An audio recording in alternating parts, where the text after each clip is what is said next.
Hello everyone, সবাই কেমন আছো? আশা করি সবাই খুব খুব ভালো আছো। আর আমিও আছি। এনিওয়ে, আজকে ছিল সপ্তমী, তো সবাইকে জানাই শুভ সপ্তমী। আমি ভিডিওটা সকাল থেকে স্টার্ট করতে পারিনি, তাই ভাবলাম যে না, যেহেতু বলেছিলাম, কথা দিয়েছিলাম যে ভিডিও করব, তাই আমি সন্ধ্যাবেলার থেকে স্টার্ট করেছি।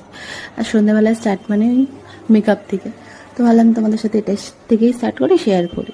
তো আমি ফেসে কদিন ধরে কোনো ক্রিম ইউজ করছি না, কারণ আমার মুখে হালকা ওই দুর্গা চুলি বা কিছু একটা বলে, তো আমি দেখছি এবার আমার ফার্স্ট টাইম হয়েছে, তো আমি ইউজ করছি না। বাট মেকআপের আগে যেহেতু একটু টোনার, একটু ময়শ্চারাইজার ইউজ করতে হয়, তাই বানরটা ইউজ করছি, পিলগ্রিমের। তোমাদের ভালো লাগলো তোমরাও ইউজ করো, খুব ভালো প্রোডাক্ট। আমি এটার কোনো প্রমোশন ভিডিও দিচ্ছি না। এনিওয়ে, আমি আজকে ন্যাজাটে গেছিলাম, আমি বানু আর বাবাই। তো আমি পরছিলাম একটা নি লেন্থ, কী বলে এটাকে, ফ্রক মেবি। তো তারপরে কেমন লাগছে আমাকে জানিও।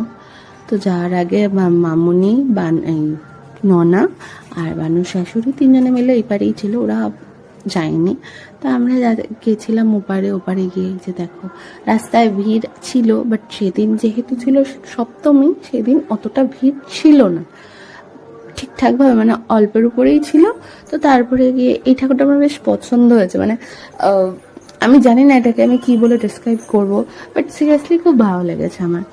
তো ওই প্যান্ডেলটা দেখে কিছুটা এগিয়ে গিয়ে আরেকটা প্যান্ডেল হয়েছিল, ওটা দেখলাম। তারপরে আরও দেখেছিলাম, ভিডিও করতে ভুলে গেছি। তারপরে এবারে এসে আমি সেদিনকে পুতুল কিনেছিলাম, একটা বড়, যে পিছনে পিঙ্ক পুতুলটা দেখছো না, ওর থেকেও বড় সাইজের।